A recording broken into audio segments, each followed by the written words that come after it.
こんにちは、たびくらです。今日は先日の十和田ショートトリップで買ってきた雑貨と、あと最近購入した雑貨も合わせてご紹介したいと思います。ぜひ最後まで楽しんでいってください。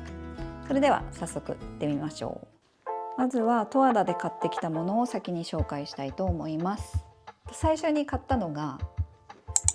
十和田市現代美術館のショップで買ったものになります。こちらのちょっと大きめサイズのものを2つ買ってきました。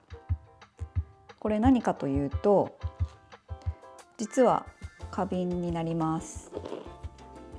じゃあちょっとこれ早速開けてみますね。まずはこちら、ガラスのフラワーベースになります。ちょっと結構繊細な作りです。ここのところが3つに分かれていて、面白いお花の生け方ができる花瓶っていう感じですね。はい、次も花瓶なんですけど、これになります。どちらもブルー系の花瓶なんですけど、これは陶器ですね。マットな感じのブルーグレーの花瓶です。でこちらのガラスの花瓶と合わせて使ったら可愛いかなと思って今回買ってみました。幅がちょうど同じぐらい。お花って結構こう上手に生けるの難しい感じがして、これだと数を飾るっていうよりは、これも一輪、こっちも一輪ずつ飾ってみたいな感じで、高さを変えて楽しむのがいいのかなって思って、私もちょっとチャレンジって感じですけど、また後でお花を買ってきて飾ってみたいと思います。はい、次で十和田市現代美術館から奥入瀬渓流に行って十和田湖に行って、また十和田市内に戻ってきたんですけど、その時に最初に寄ったお店がこちらのミルマウンテンっていう、ここすごく可愛いものがいっぱいあって品揃えもすごく豊富だったんですけど、その中で一つ買ってきたものがあって、それが何かというとですね、こちらのこれハリオなんですよ。ハリオのヴィンテージのコーヒーサーバーになります。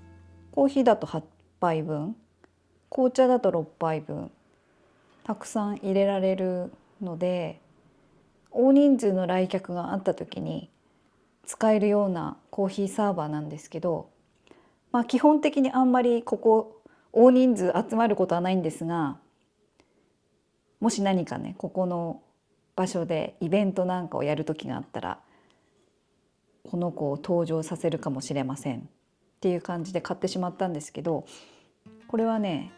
2000円だったんですよ。でなんか形もこのとってもレトロな感じがとってね、すごい可愛くて、この形も可愛くないですか？このちょっとシャープな感じのいるかなってちょっと思ったんですけど、でも可愛いから買ってしまいました。ミルマウンテンさんは本当に扱ってるものがこう多岐にわたっていて、基本的にはアンティークのものとか、あと海外から買い付けたようなものとかがいっぱいあって、アメリカの雑貨っていう感じですかね。でも日本の古いものとかも置いてたり、すごく面白かったです。また十和田に行った時には必ず立ち寄りたいお店っていう感じでした。はい。でその後に寄ったお店が積んどくブックスっていう本屋さんなんですけど、ここも行ってみたくって、前になんかこう紹介されてたのを見て行きたいなと思ってて、店主の女性がもともと十和田出身の方で東京で働いていて、半分 U ターンした形で本屋さんをオープンして、で東京の仕事もしながら本屋さんをやっているっていう感じらしいんですよ。なのでちょっと営業の形態が変わっていて、月の前半半分だけオープンしてる。しかも午後の3時にオープンっていうちょっと特殊なお店の経営の仕方をしていて、なのでですね、今回1回十和田市現代美術館に行った後に奥入瀬渓流までドライブして十和田湖まで行って、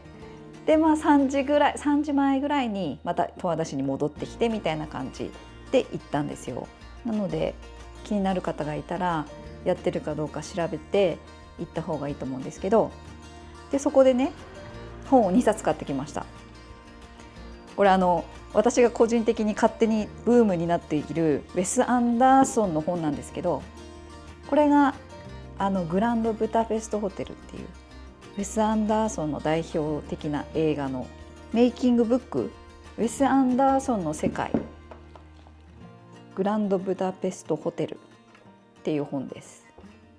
まだちゃんと見てないけど超楽しみ。そう、なんか購入したらこんな可愛い本のしおりを積んどくブックスさんのオリジナルのしおりをつけてくれました。見てください。で積んどくブックスさん店内とか外装もそうですけどすごくおしゃれで可愛くて、で店主の女性もなんかウェス・アンダーソンみたいな色使いのインテリアお好きみたいなんですけど、やっぱなかなか作るの難しいですねみたいな話をしてて、ウェス・アンダーソンのインテリアの話もできたのですごく嬉しかったです。で2冊買っちゃったんですよ。2冊このウェス・アンダーソンの本が売られていて、このグランドブダペストホテルのメイキングの本と、あとこれもねなんかインスタで見つけて気になってたんですよ、この本。そしたらあの本だって感じで見つけて、見てこのすごい可愛い。これはアクシデンタリー・ウェス・アンダーソンっていう本なんですけど、なんかアクシデンタリーだからなんか意図せずしてウェス・アンダーソンになっちゃったみたいな、そういう意味ですかね。間違えてたらすいません。でこれどういう本かっていうと、なんか世界のウェス・アンダーソンっぽい風景、世界各地の200以上の風景とその場所にまつわる魅力的な物語っていうので、なんかこのインスタがあるんですよ。このウェス・アンダーソン風の風景を集めた写真のインスタがあって、そこで出してんのかな。そうですね、インスタグラムでアクシデンタリー・ウェス・アンダーソンのアカウントを立ち上げコミュニティを作り始めた。今では100万人以上の冒険者を抱えるコミュニティとなっている。日本でもこのアクシデンタリー・ウェス・アンダーソンっていう展示を渋谷だったかなでやってたこともあるみたいです。少し前の動画でウェス・アンダーソンの映画みたいなインテリアを作れるかみたいな、そういうチャレンジ動画を作ったんですけど、でその中でも話してるんですけど、左右対称だったりとか、そういうのがウェス・アンダーソンっぽいインテリアって呼ばれてて、あとはなんかグランドブダペストホテル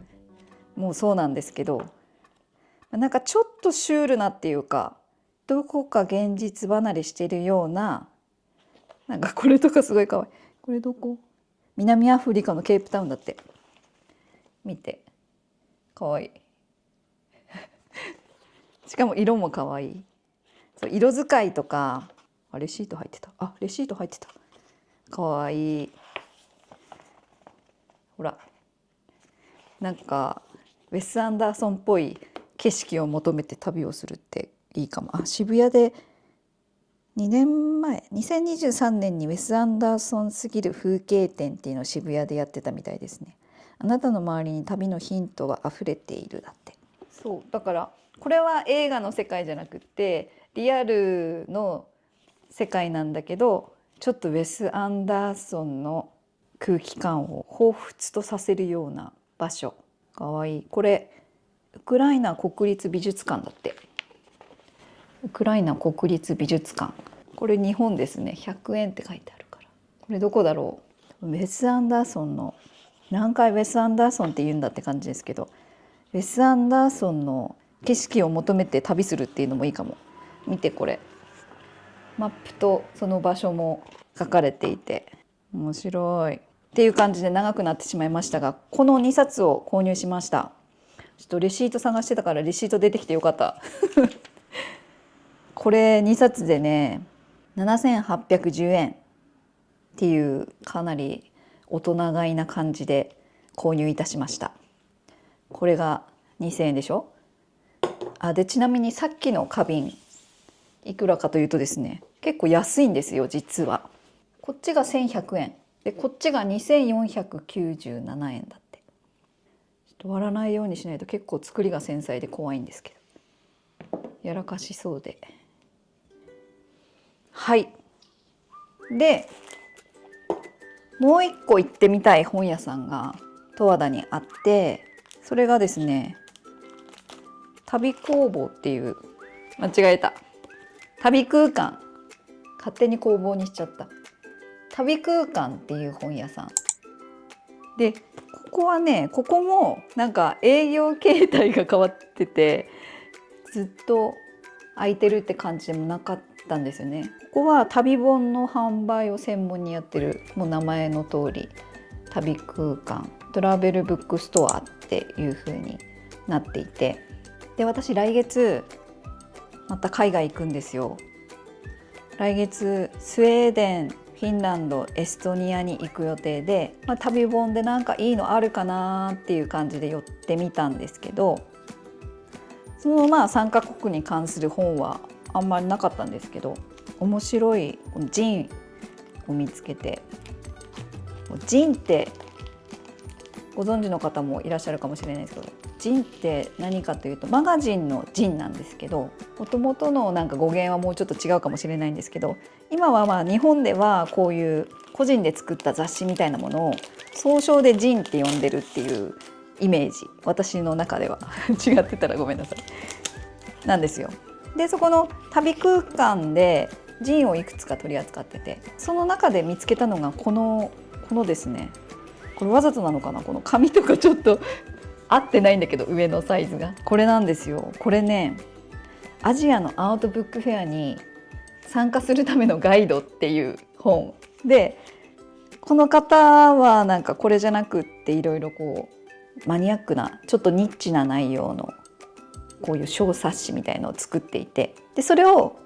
このアートブックに参加しながら売ってるみたいな、そういう感じの方みたいなんですよ。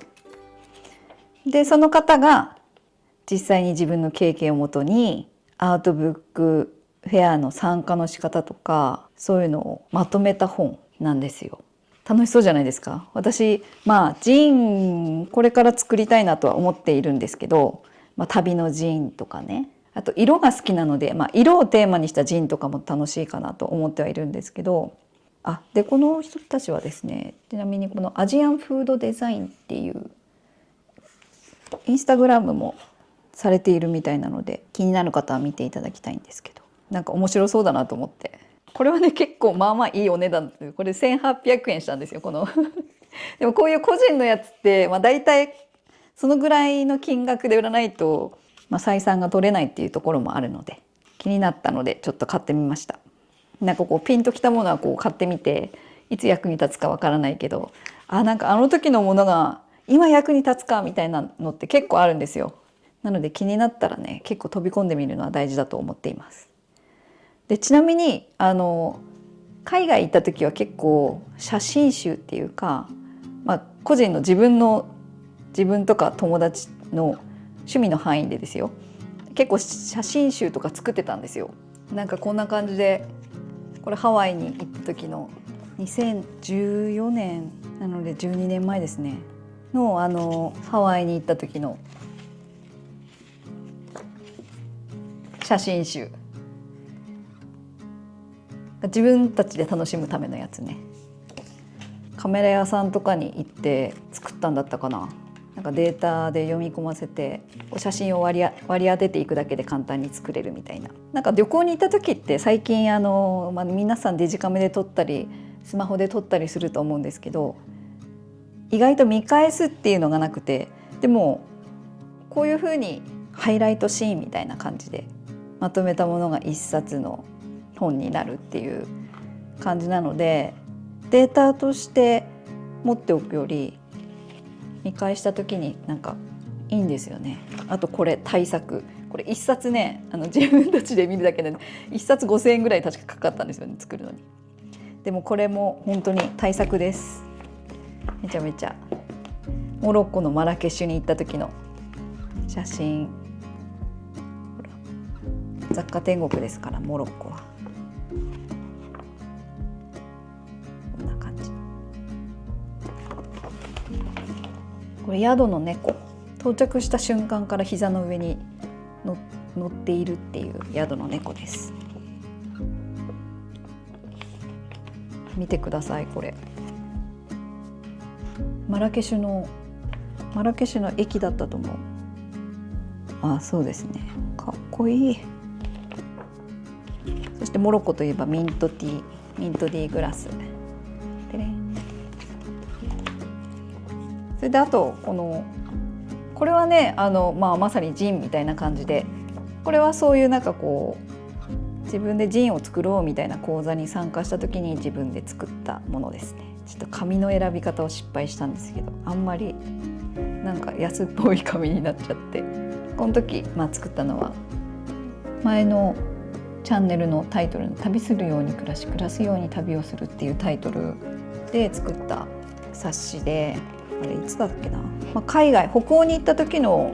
北欧旅の思い出と、あとは来月また訪ねる予定なんですけど、サーナやオッリーは訪ねた時の思い出と、あとは帰国してからの日常の話。ちなみにこれはフィンランドの教会ですね。でこんなのも実は作りました。これはなんか写真教室に通ってた時に作ったんですよね。何年前だろう、あれですね、何年何月とか入れとかなきゃもはや分かんなくなっちゃうけど、でも10年近く前だと思います。こんな感じで作ってたことがあります。で何話そうと思ったんだっけ。そうだからですね、こういうアウトブックフェアとか自分でこういうのを作って参加できたら面白そうって思って、ちょっと取っかかり的な感じで買ってみました。まずはジンを作らなきゃっていう感じですけどね。はい、そんな感じで十和田で購入したものは以上になります。では引き続きまして最近の購入雑貨をご紹介したいと思います。先月ぐらいだと思うんですけど、さっき来月海外行くって言ったじゃないですか。で今回は三沢空港って八戸から車で3、40分ぐらいのところにある空港があるんですけど、三沢空港から羽田空港に行って、羽田空港からフィンランドのヘルシンキに行く予定なんです、まず最初に。で私いつも新幹線で東京まで行って、海外行く時は新幹線で行ってたんですよ。なぜなら八戸から東京まで、新幹線で3時間ぐらいで結構アクセスがいいというか、そういうイメージだったんですけど、でも羽田発の海外便だったので、三沢空港から飛行機で行って、そこから海外に行くのがいいじゃんみたいな感じでやっと気づいたんですよ何年越しだっていう感じなんですけど、飛行機で羽田まで行ってそこから海外便に乗るっていうのは今回初めてだと思います。三沢空港に車で行くってことがだからほとんどなかったんですよ。なのでちょっとその道のりを確認しようと思って、三沢市っていう八戸市の隣の隣ぐらいのところにあるところなんですけど、車で行ってきたんですよ。でどうせ三沢市まで行くならなんか可愛い雑貨屋さんがないかなと思って事前に調べて行ったんですけど、そこで行ったトマベチ商店っていう雑貨屋さんがもうめちゃくちゃ品揃えが豊富で本当にびっくりしたんですけど、もうなんかすごい長居しちゃって、他にお客さん、私の後に来た人は多分 2,3 人ぐらいだったけど、私どれぐらいいたんだろう、1時間ぐらいいたかもしれない。もうなんかこうお店の中をくまなく見まして、でいろいろ欲しいものはあったんですけど、今回はですねいくつかその中からチョイスして買ってきました。で買ったのがこれ、トラネコボンボンペーパーナプキン。私このトラネコボンボンさんのイラストがすごく好きで本も持っています。ちょっと表紙隠しちゃってるんだけど、可愛いんです。こんな感じで。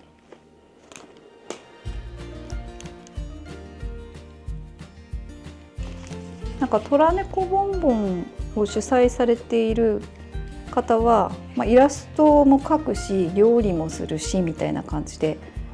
こうマルチに活躍されているみたいなんですけど、結構ねこういうグッズ出してたり絵を出してたり時々見かけるので、トラネコボンボングッズを見つけるとこうつい買いたくなってしまうんですよね。ペーパーナプキンってあんまり登場する機会がないんですけど、なんか値段もリーズナブルだしこうつい買ってしまうアイテムの一つではあります。ちょっとせっかくなので広げてみますか。開け方失敗したくないけど、開け方失敗したくない。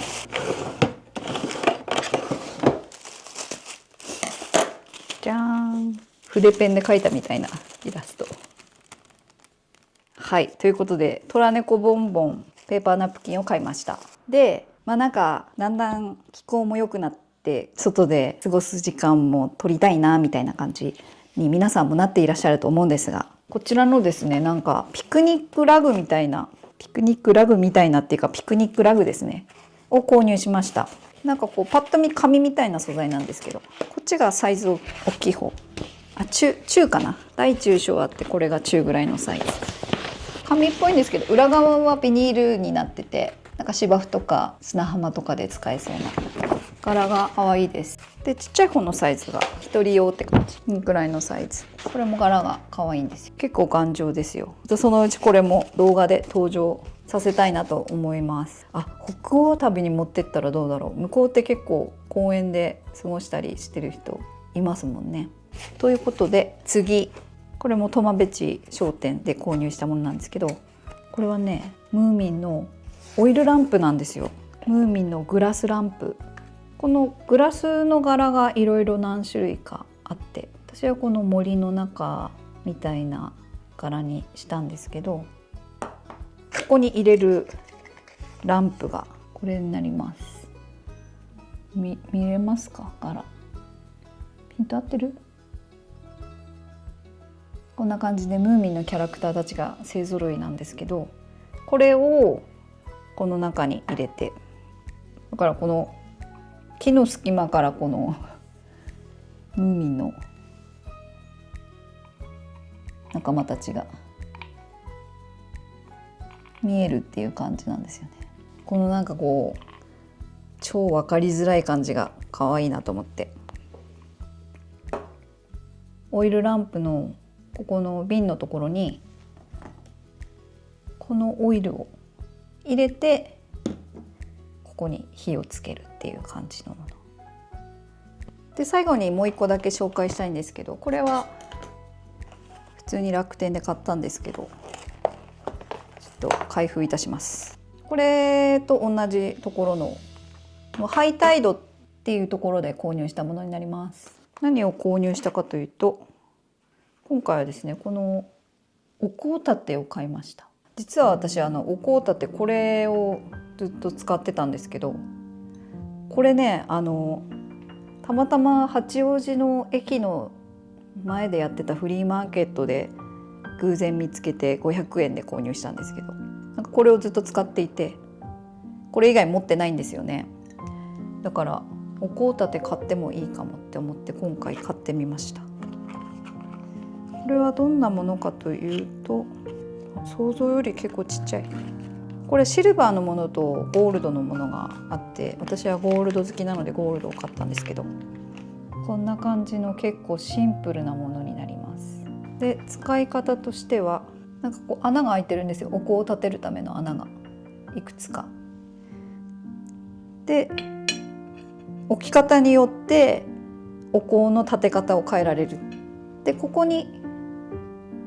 がカットされているので、こう刺すお香の角度を変えられるっていうものなんですよ。なのでこんな感じで立てることもできるし、ちょっと斜めにして置くこともできるし、これをこの置く場所をちょっと変えると、こっちを下にするかこっちを下にするかっていう感じです。こういう風にするとこんな感じで思いっきり斜めにもできるっていう感じ。なんかシンプルでいいですよね。このトレイを変えればいろいろ遊べるというか、こういう縦でやるんだったらそんなに広いプレートじゃなくてもお香の灰が落ちた時に受け止めてくれるっていう感じですよね。このスペインのタイルとの組み合わせもなかなか可愛いですね。こんなお香立てを買ってみました。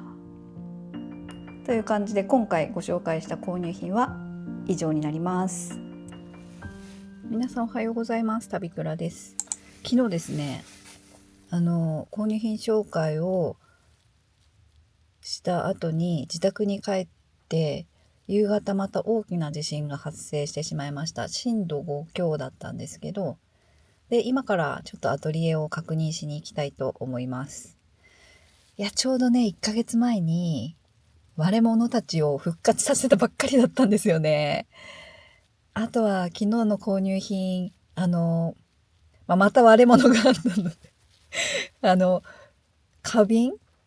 陶器の方は大丈夫だと思うんですけど、ガラスの方が結構繊細な作りで、これ耐震対策必要だなと思ったんですけど、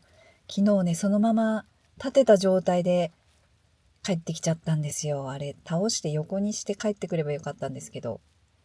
ということで、もしかしたら一度も使わずして割れちゃったかもしれないんですけど、一番心配なのは花瓶ですね。とりあえず今からアトリエに行って被害を確認したいと思います。今激しく雨が降っておりますが、アトリエに到着しました。めちゃくちゃドキドキしますが、今から中を確認したいと思います。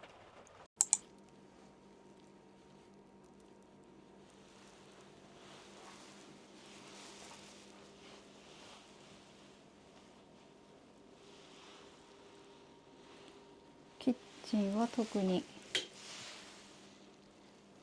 異常はなさそうです。この花瓶、昨日ちょうど洗ってここに置いていたので、棚の上に置いていかなくてよかったっていう感じですね。今回震度5強で前回よりは弱かったので、無事でした。昨日の購入品紹介、ここに置いてたか。私こっちの机に置いて帰ったかなと思ってたから、絶対倒れてるなと思ったんですが、こっちは大丈夫だったみたいですね。この作業台は多分あんまり揺れないんですよね。あまりにも大きくて。無事でした。すみません、皆さんドキドキさせてしまって。ムーミンが倒れてる。ムーミン。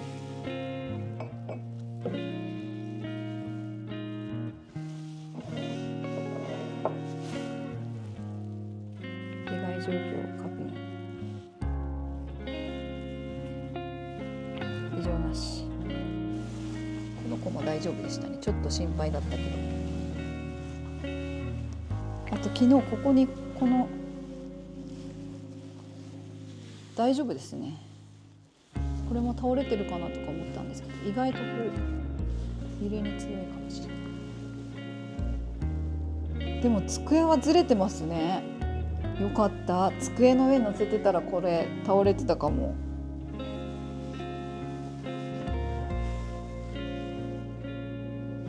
机結構ずれてますよ。揺れ方かな。やっぱ多分こっち向きに揺れたのかもしれないですね。これもずれてますもんね、こんなに。怖っ。倒れてるけどセーフ。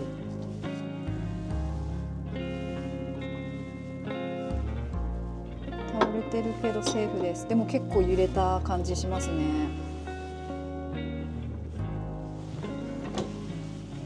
ずれてる。怖い。見てください、ずれてます。これ上下が分かれる仕様になってて、後ろテープで留めてるんですけど、かなり強力な。それでもずれてますね。あ、ご先祖様、ご先祖様。ちょっとこの辺は後で、すみません、ご先祖様、ちょっと後で直しますので。ここは特に何も落ちてないですね。こっちもちょっと本が倒れたりはしてるけど、結構揺れた感じはありますけど、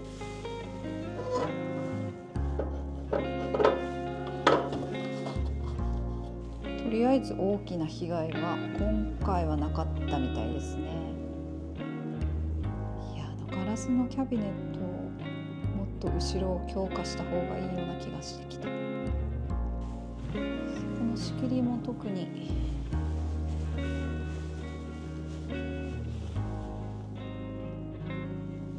さらなる被害はなさそう。こう対策してたのが良かったかな。大きな被害はなかったですね。